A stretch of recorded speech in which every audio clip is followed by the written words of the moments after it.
Karibuni sana watazamaji wote ambao mnanifuatilia katika channel yangu hii ya Sister Dr. Juliet Wangui Macharia, na napenda ni wapongeze wote ambao wamechangia kwa namna moja au nyingine katika YouTube yangu hii kwa kushare, kwa kulike, kwa kusubscribe na pia kwa kucomment.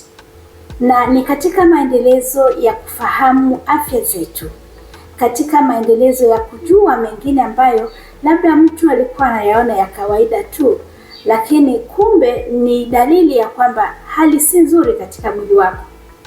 Basi leo napenda tuangalie afya zetu kwa ujumla. Kuna dalili ambazo huwa mwili unakuonyesha ama tunasema signs and symptoms ambazo unaziona, na mara nyingine tunakuwa hatuwezi kuzielewa kwa undani ama tunazichukulia tu kama kawaida, na kumbe ni ishara ya ugonjwa fulani ambao unakunyemelea pole pole. Kumbuka magonjwa mengi ambayo huwa tunaugua tunayaita silent diseases, yani yanakuja tu kwa utaratibu, hayana fujo. Kwa hivyo magonjwa mengine yanakuja kwa tunasema acute, yani yanatokea tu ghafla. Kwa mfano mafua, unasikia kichwa kinauma, mara unaanza kuchemua, mafua ama malaria, kichwa kinauma, joints zinauma. Wengine hata bila kwenda hospitalini wanajiamulia tu hii ni dalili ya malaria, anakunywa dawa na kadhalika. Lakini pia kuna signs and symptoms ambazo mtu anaweza kuwa anaziona, anameza dawa za kawaida tu, hizi za painkillers, Panadol, Brufen, na anasikia nafuu kwa kipindi kile, lakini kumbe ni dalili ya magonjwa ambayo yapo ndani ya mwili ama yameanza sasa, yanakuonyesha kwamba all is not well. Unajua mwili, namna Mungu alituumba kwa namna ya kutisha na ya ajabu sana, kwamba mwili huku ndani ya mwili wako ambapo huwezi kuuona, kuna environment ya kipekee sana, kwamba mwili unapaswa uwe maintained katika temperature fulani. Kwa hivyo ile temperature ikiwa haijakuwa well controlled, mwili utatoa ishara. Kwa mfano mtu anapokuwa na temperature juu, mara nyingi mtu anatetemeka. Katika ile ya kutetemeka ni katika hali ya mwili kujiandaa kupunguza ile temperature. Naona sasa hizi ni dalili ambazo huu mwili mwanadamu huwa mara nyingine tunaona kwamba kila kitu ni kawaida. We take things very simple. Unalala, unaamka, unaona hii ni kawaida. Unatafuna chakula, unameza, unaona hii ni kawaida. Wahisi mkojo, waenda kukojoa, waona hii ni kawaida. Wahisi choo, waenda kujisaidia, waona hii ni kawaida. Unaona, umechoka, umejilaza, kurelax, unajisikia vizuri, unaona hii kawaida. Kumbe ni mwili umesense vitu fulani katika mwili wako ambavyo mwili ukichoka, na watu wengi wanajua, especially wale ambao wanafanya kazi sana, mwili ukifika umechoka, utasikia umeugua, uende upumzike ama uanze kutibiwa hospitali hii na hii. Kumbe mwisho wa siku wanakwambia this is fatigue. Hii ni fatigue, nenda upumzike. Mwili umekataa kabisa kufanya kazi. You just need to rest. Kwa hivyo mwili huu ndani, hata kama sisi tuna huo mwili, lakini wenyewe kama wenyewe unajua kujiregulate. Unaona? Na hizi ni vitu ambazo Mwenyezi Mungu aliziweka kwa namna zake na wakati wake. Anajua namna kila kiungo kinapaswa kiwe. Hebu jiulize wewe, kwa nini huu mkono sio mrefu kuliko huu mkono mwingine? Kwa nini huu mguu wako sio mrefu kuliko huu mwingine? Hebu unapokuwa unatembea, ni mguu gani unaanza kutembea, unaanza kurusha mguu gani ndio huu mwingine uweze kuinuka? Kwa sababu hakuna namna kwamba miguu yote itatangulia yote miwili. Haiwezekani. Inakuwaje basi unapojilaza hivi basi umerelax, unafunga macho, unalala? Kama una mawazo mengi huwezi kupumzika, unakaa umekesha, unaona huwezi kupumzika. Kumbe mwili it's a multi-system multi systems ambazo they are well connected. yani zinajua ifanyike nini. Lakini hiyo connection ama hizi systems zinapokuwa labda haziko vizuri, basi dalili, signs and symptoms unaanza kuziona, na most of the time tuna ignore hii.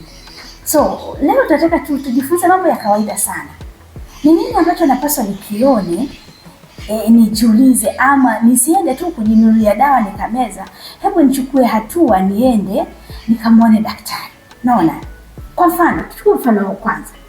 Wewe kawaida tu ulipokuwa umezaliwa umetembea sana. Kwa siku hata unashindwaga kucalculate how many steps umezimake. Yeah? Mwili, you can just sit. We move a lot. Naona. Lakini leo ghafla bin vu, katika hali ya kumove, unaanza kusikia kwamba nikitembea nasikia kuchoka. Inafika tu kama hali unaamua kusimama kwanza. Unatembea na mtu anambia mimi siwezi hizo mbio zako. Mimi naona nikitembea nachoka. Una move hata kama kamlima kadogo tu. Mtoto watu umechoka. Hii ni dalili kwamba kuna shida ambayo, yani kuna tatizo mahali, na sana tatizo lenyewe labda liko kwenye moyo ama pia liko kwenye mapafu, kwa sababu ukiwa unachoka pia unashindwa kupumua. Unatembea unasikia yani unapumua haraka, na hayo haikuwa kawaida yako, haikuwa kawaida. Lakini hii imetokea, mwili umeanza kuhisi kwamba kuna mabadiliko ambayo hayako sawa katika mwili wako, na hii ni dalili ya kwanza ambazo zinaanza kukuonyesha. Na mara nyingine tunakuwa tumezihisi miaka mingi, lakini tunaziona tu ni za kawaida. Unaona, ulikuwa unaweza hata kuweza kuinua kitu kizito, labda mtungi wa lita 20 unaweza kuinua, lakini sasa ukiinua tu na ukishusha ushachoka. Unaona, na ule uchovu usipoenda kumwona daktari unaendelea, inafika mpaka hata kufanya tu kazi za kawaida unachoka. Ukipika tu labda unasonga ugali umeshachoka. Umeenda tu kujiosha mwili wako wewe umeshachoka. Kwa hivyo hii ni dalili ambayo inakuashiria kwamba mambo hayako sawa. Na sana hizi ni dalili za kwamba una shida ya moyo, ama kuna tatizo huko ndani ambalo limefanya moyo usiweze kupeleka damu inavyostahili kupelekwa. Sababu damu ikikimbia sana kwenye mwili, zinapita kwenye zile vessels, blood vessels, mishipa ya damu, basi ile mbio ya damu, tunasema speed ya damu katika mishipa yetu hii huwa it is well regulated.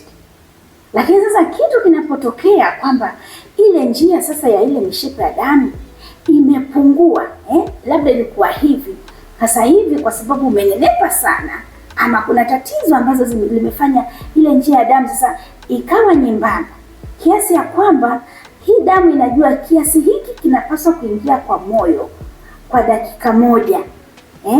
1 minute the heart inapaswa kuwa imepump kiasi fulani cha damu. Lakini sasa kwa sababu njia ile ya kupitisha damu inatoka kwenye moyo inaenda mwili mzima, kama mnakumbuka wale walishasoma biology, na pia inaporudi kutoka kwenye viungo inarudi kwenye moyo, inaenda kwenye mapafu, inasafishwa, inarudi tena kwenye moyo, baadaye inaenda tena kwenye mwili. That's system. Sasa hiyo system haipaswi kuwa na shida yote. Sasa kukitokea kwa mfano mtu ni mnene, alafu amenenepa mpaka mishipa ya damu imenenepa, kwa hivyo ina fats, yani ina mafuta. Sasa yale mafuta yanapokuwa ndani ya the blood vessels, yanakuwa sasa yanapunguza ile njia ambayo damu inapitia, so that becomes a problem.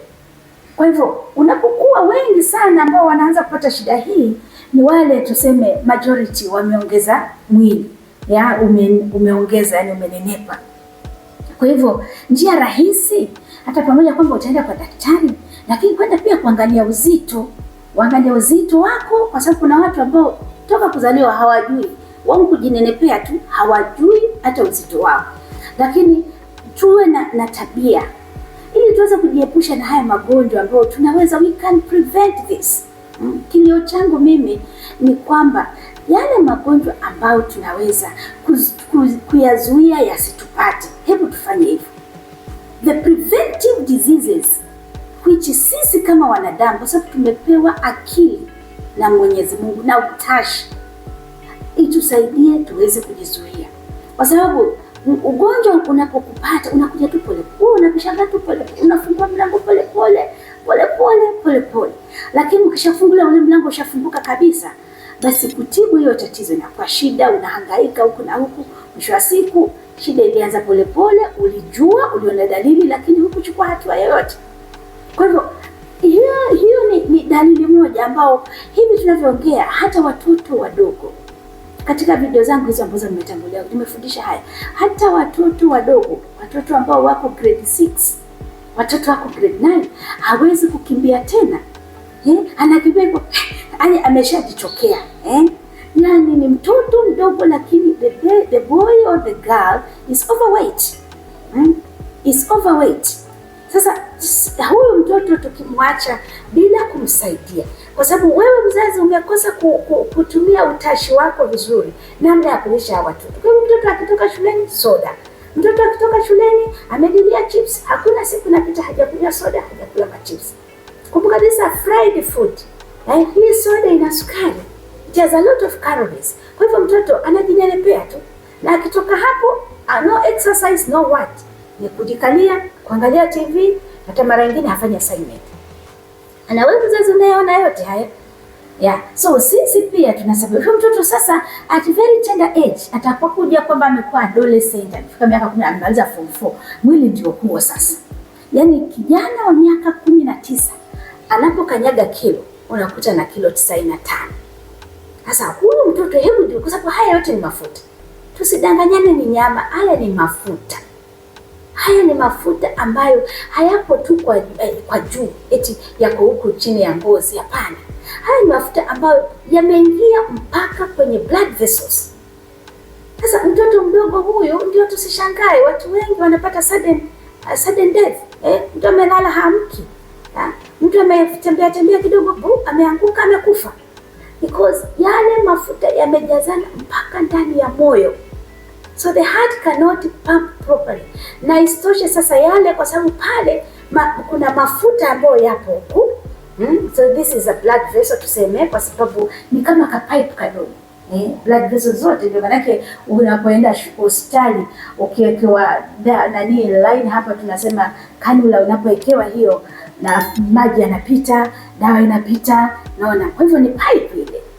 Sasa blood vessels ziko hivyo. So zinakaa kama tunnels, So vile Mungu alivyotengeneza, hakupaswi kuwa na chochote kingine ambacho kimemea pale, ambacho kwa lugha yetu sisi tunasema vegetations. Vegetations, yani kuwe na weeds. Sasa weeds nyingi ambazo zipo kwenye blood vessels, nyingi ni mafuta. Sasa yale mafuta, kumbuka, yamekuja yakamea around that blood vessel. Sasa na damu inapita. So kuna na damu ile mara nyingine inabidi ipite kwa kasi kuliko the normal speed, kwa sababu nafasi yake ile ni physics. Volume imepungua.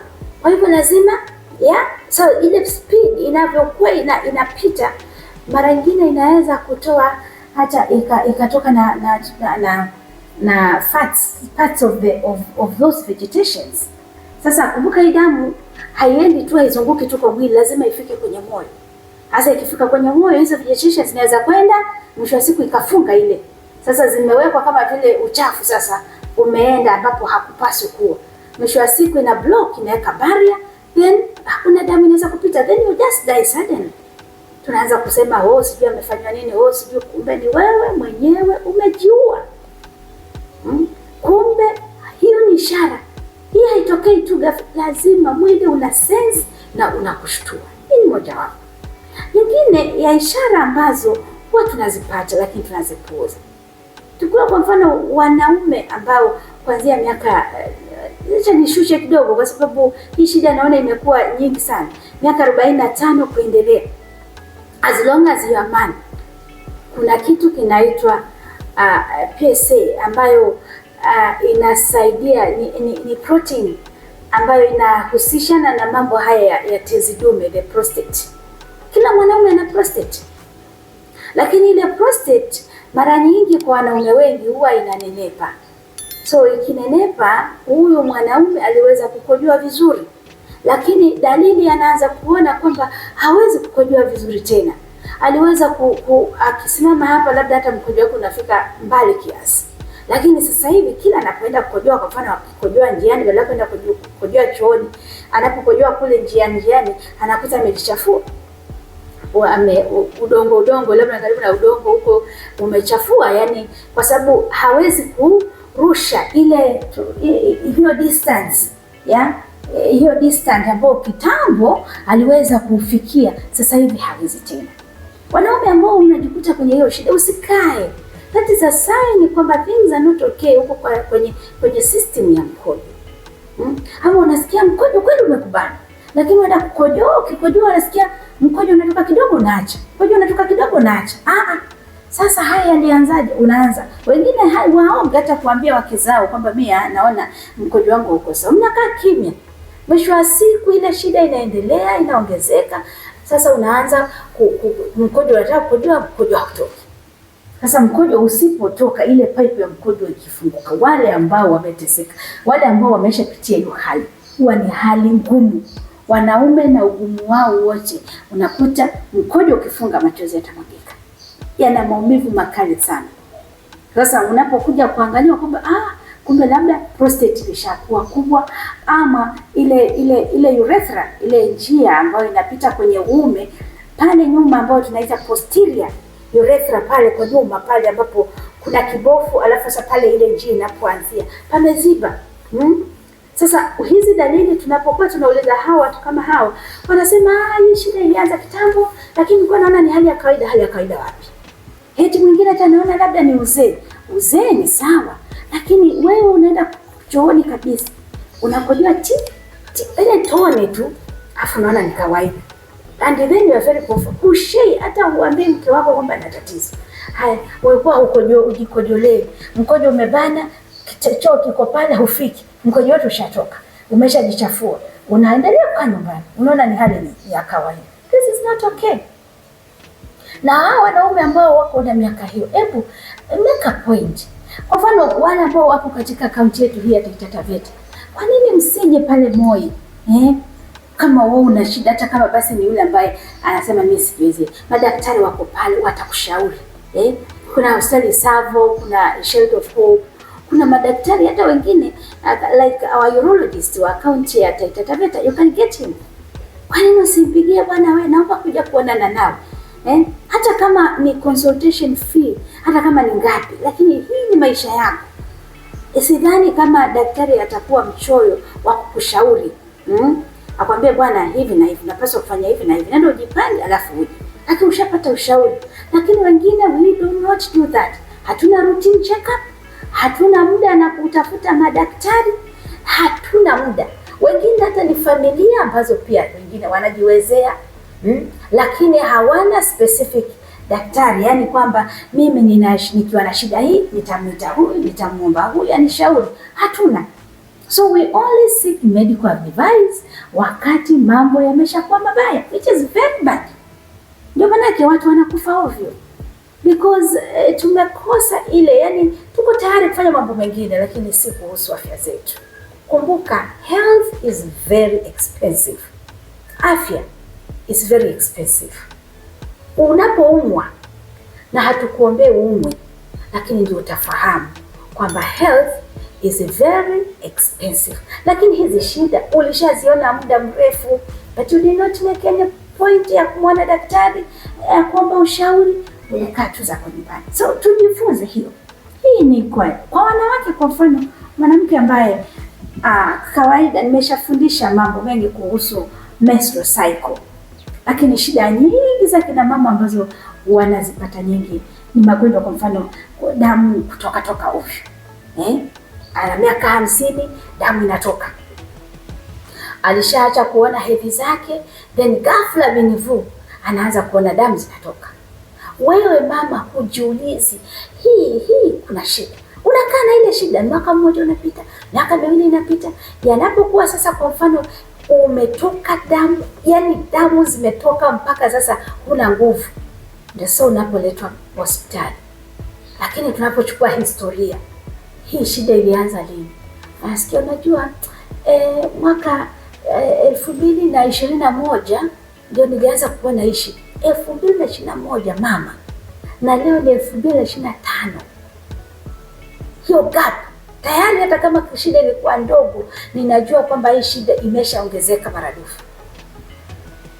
Sasa kama damu ilishaacha kutoka, hedhi ulishafunganisha, wewe ulisharudisha vifaa vyako galani, alafu ghafla binifu damu zimeanza kutoka, alafu unaichukulia kawaida.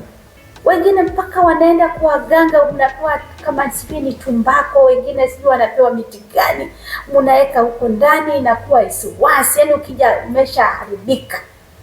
Sasa tumbako toka lini? Kwa kweli, hebu tuulizane, wewe mtazamaji unayenitazama, tuulizane vizuri, tumbako toka lini tumbako ikastopisha damu?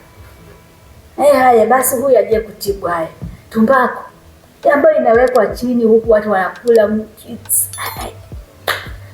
Anyway, hatutaki kujudge. I don't like judging, lakini muelewe kwamba mara nyingine tunapumbazwa sana.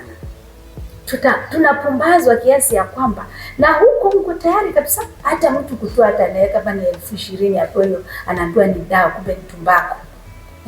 Wakati ungekuja tu hata Moi basi upewe ushauri, uangaliwe, utibiwe, upate tu matibabu mazuri, ufanyiwe skani ile 1500, uangaliwe shida iko wapi.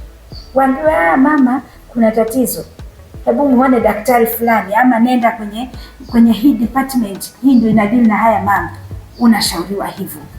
Lakini sasa huko unazungushwa kwa tumbako, sijui miti, sijui nini. Mwisho wa siku this small problem now becomes a big problem.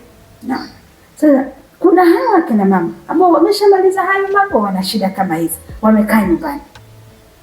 Wako wasichana wadogo ambao njoo wamebalehe, lakini kila mwezi damu zinatoka, kila mwezi damu zinatoka nyingi, kila mwezi damu zinatoka nyingi. Anaona ni kawaida, anakaa na ile shida, anakaa nayo miaka nenda miaka rudi, mpaka sasa ilimwanza labda akiwa miaka 14. Akawa tu ni kununuliwa pads, the heavy pads. Msichana, kumbuka, you should not use the heavy pads always. So ukiwa unatumia, wewe ni msichana mdogo, ndio umekomaa hivyo, ndio unaendelea uko bado sekondari, lakini pads zako ni heavy. Heavy zitumika na kina mama ambao wamejifungua kwa heavy. Wewe pads zote ni heavy. Unatumia pads zaidi ya 8, 9, 10 mpaka 16. You are not okay. Afu unaona ni kawaida. Mimi damu zangu za kapa nyingi. Mimi siku zote naishi na dawa za kuongeza damu. Inakuja kama responsory sana, yani wimbo katikati. Sasa siku zitafika when this problem ambayo ingeweza kutibiwa mapema, unapokuja sasa umefika miaka 25, unatafuta mtoto kupati, ama unakuwa wakati wa tendo la ndoa ni maumivu, ama ile damu kwa vile ilikuwa inatoka heavy. Sasa kumbuka, damu inapotoka, inapokuwa inatoka, inapaswa itoke kwa nje through the vagina, lakini when it is heavy it can do what you call retrograde. Badala ya kwenda hivi ka flow kwa chini, ina flow ndio kwa chini, lakini pia inarudi kwa nyuma. Kwa hivyo ikatokea kwenye fallopian tubes, kwenye ile mishipa mirija, ikatokea ikaenda kujimwagia huko, ikaenda mpaka kwenye ovaries. Sasa kumbuka, ile huwa ni manyama ya uterus. Sasa zinapotoka hivyo, zinatoka nje kabisa, zinaenda mpaka outside. Sababu tumeshaona hata wagonjwa wengine ambazo hizi tunaziita the endometrium tissue, ambayo ni ukuta wa ndani wa kizazi, kwamba they have been implanted mpaka kwenye umbilicus, kwenye kitovu. Sasa niambie, hiyo ilitokaje mpaka ikaenda? Lakini ukifuatilia historia, huyu anakuambia toka ni baleni, since she started her menarche amekuwa na heavy bleeding. Madhara yake ni hayo, na anakuwa na maumivu makali sana wakati wa hedhi, lakini tunaona ni kawaida. and you are very comfortable. Sasa yanapokuwa yamekuzidi unga, ndio sasa maumivu kila mahali, tumbo maumivu wakati wa hedhi huku kando, kwa sababu hata kwenye ovaries hiyo tissue ama hizo nyama za ukuta wa ndani zimeenda zikajiimplant hapa. Mwisho wa siku unaambiwa nini? Una endometriosis. Unahangaika na endometriosis. Ni ngumu kutibu, si rahisi sana, na imewagharimu akina mama wengi, mpaka wengine hawana watoto kwa sababu ya hiyo shida. Na sio hiyo shida tu ya kupata watoto, lakini maumivu makali sana. Ni baadhi ya kina mama ambao, sio wote lakini wengi wao, ni wale ambao wakipata hedhi inakuwa kama ni zile siku za Ijumaa Kuu. Maumivu makali sana, very painful. Others, they have to be admitted. But this problem did not just start suddenly. It took time. Ilionyesha dalili, and then sisi hatukujua labda, or we ignored, or we just took it simple. Lakini look what is happening. Kwa hivyo hebu tuangalie haya mambo kama hayo. Tuende tena, juzi tulikuwa tunaongea mambo ya obstetric complications. Na hizi pia ni dalili ambazo, kwa mfano wewe mama umebeba mimba ikatoka.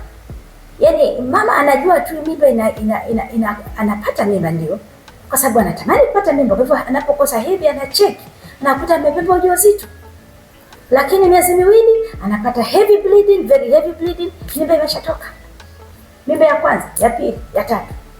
Unaenda mpaka unabeba mimba 6 bila kuona daktari. Sasa mimi mara nyingine kwa kweli, nyinyi watazamaji huwa mnatushangaza. We don't understand at this era. Hata kama SHA ina shida, NHIF ilikuweko, okay, hata kama ilikuwa na shida, lakini kama kuja Moi kwa mfano kuja kuona daktari, it says that 200, sometimes 400 kama ni kwa specialist. Sasa what is 200? 200 hata inanunua unga kweli? Nanunua unga wa kutosheleza familia? What's 200? Wakati kwa credit yako ya simu airtime umeweka 500, lakini ya kuja kuona daktari huna. Hiyo ndio kwa kweli ndio tunasema mwanadamu ni fumbo. We human beings, we are just, it's a mystery. Yani we are just mystery. Yani sisi ni mafumbo. Hatujielewi. Mtu kabisa ana gari, anafua ile gari, angalia lita moja ya petroli ni ngapi. Ana nyumba, ana watoto wake hata wako shule nzuri, lakini pesa ya kutoa kuja kumwona daktari hana. Hapo ndio sinashindwa kuelewa.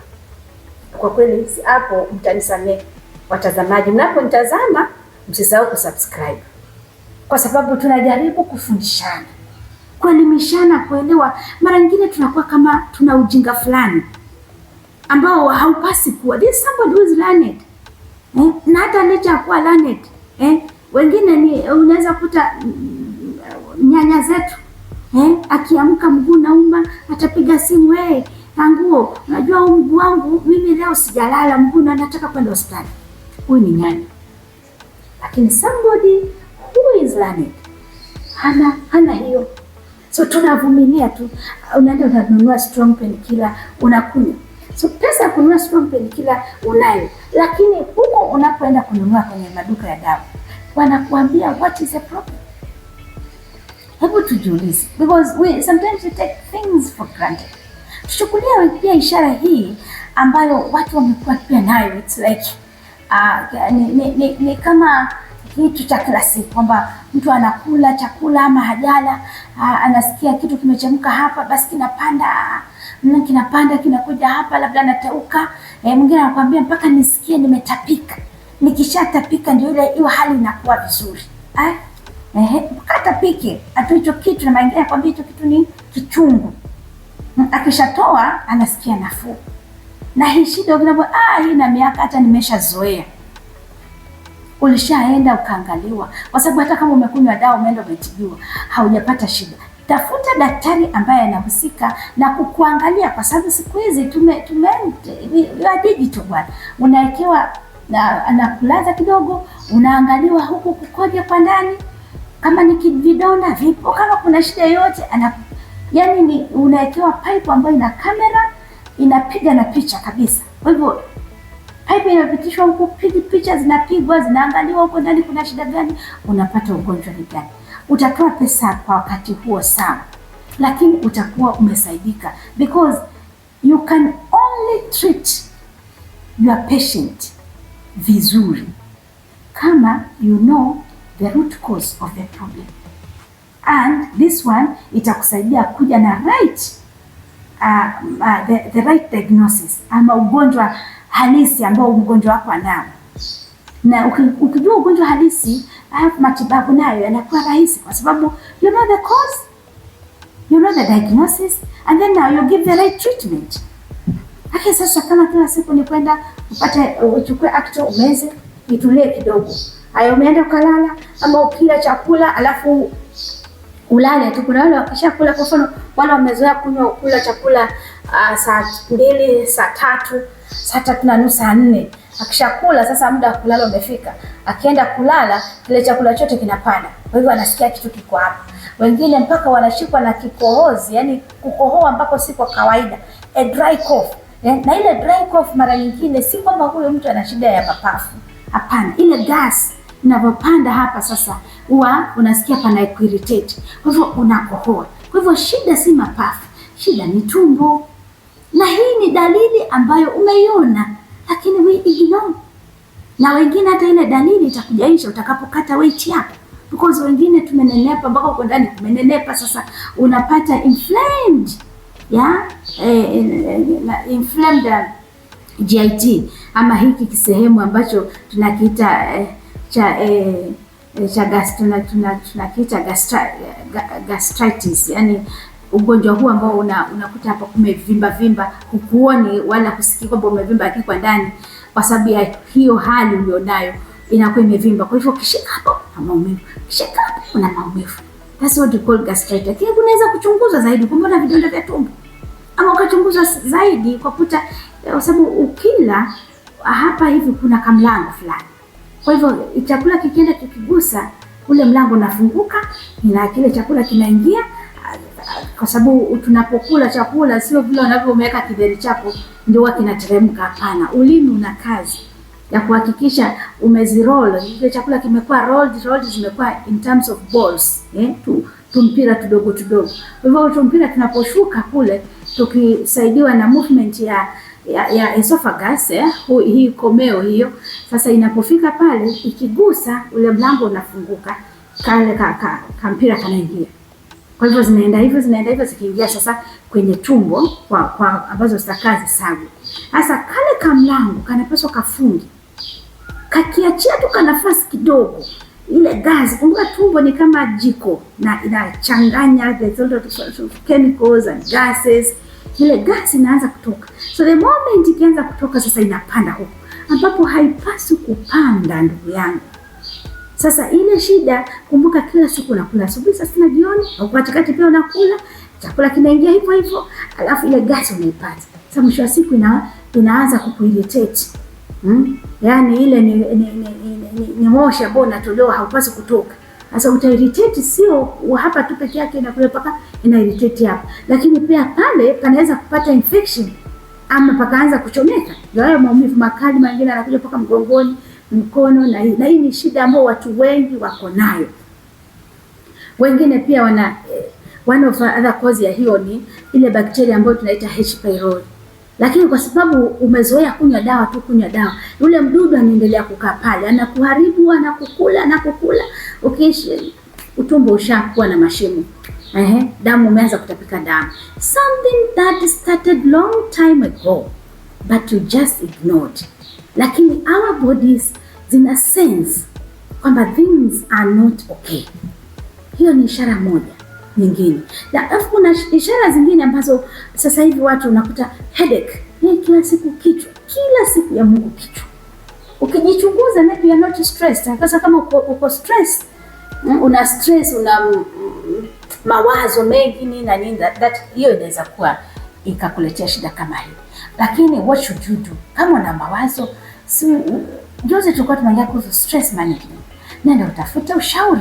Na nikasema kwa mfano washauri wako everywhere. Ukija Moi pale, washauri wetu wengi mara nyingi wanashauri wale ambao akili zishaenda, lakini wako watu wengi ambao tuko na magonjwa haya ya stress. Tumeumizwa, tuna makovu ambao bado hayajapona, tunahitaji watu wa kutusaidia. Sasa wako watu ambao wamesomea mambo kama haya jamani. Ukienda Moi wapo, mara nyingine naona tu wanakuja tu kuona wagonjwa. These are learned, they are psychologists, but we don't make use of them. Watu. Lakini hii shida ambayo kwa mfano stress ambayo haziishi, upate usingizi kwa sababu ya stress. Naona kichwa kinakuuma kwa sababu ya stress. Macho yanakosa kuona vizuri kwa sababu ya stress. Sasa hizi dalili zinapaswa kukwambia you are not okay. Na kama haumwi na mwili una mawazo kama hayo, then seek for advice somewhere. Tafuta watu wa kushauri. Usiende ukapoteza sasa mimi na mawazo mengi na nataka tu relax, ndakupigia kubugia pombe huko, unakunywa pombe kwa sababu na stress bado no peace. Huko unaleta fujo, wapigwa, wapigana, mara tunakukuta kwa polisi. Sasa kwa nini haya yote? Lakini kuumwa na kichwa, kulikuwa naumwa na kichwa sababu mambo hayajakaa vizuri. Moja pia kichwa kinaweza kuwa ni dalili kwamba unaweza kuwa una hypertension, yani damu yako inakimbia sana. Na hii inakufanya wengi unasikia wanaumwa na kichwa cha hapa, lakini sana sana kichwa cha nyuma, ya kichwa ambacho hata ukimeza dawa za kawaida hizi Brufen, Panadol hakiishi. Hebu fanya tembelea daktari, ombe mimi nina persistent headache, hii kichwa hakiishi na nimeangalia macho hayana shida, nikitembea daktari atakuchunguza, he will check on you, alafu atakwambia fanya hivi. Siku hizi tunashukuru Mungu wako mpaka hapa katika Taita County yetu hapa kuna Dr. Mwazo, a very good cardiologist. Yuko tu hapa on your way to Ikanga hapo, ukishatoka hapa Katex pale ya yuko hapo. Na mashini zote za kuangalia, kutaka ECG unaangaliwa, moyo wako ukoje, echo unaangaliwa, kila kitu unachunguzwa. So kama mtu sasa hivi hakuna tena kwenda tena Mombasa sijui Nairobi, amekuja hapa daktari huyo wa kuangaliwa. Si lazima uende upimo, lakini unapoenda kumwelezea yule daktari atakupa ushauri kwa sababu ni mtaalamu wa mambo kama hayo. Kwa nini tusiwatumie?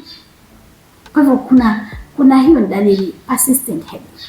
Lakini pia kuna dalili zingine ambazo wakina mama, hasa kina mama anaumwa tuseme na tumbo la chini. Yani ana low abdominal pains persistent. Anakuambia hii shida ni ya miaka, sijawahi elewa. Akifanywa scan haonekani shida iko wapi, sijui nini, amehangaika. Lakini wako ambao wana hiyo shida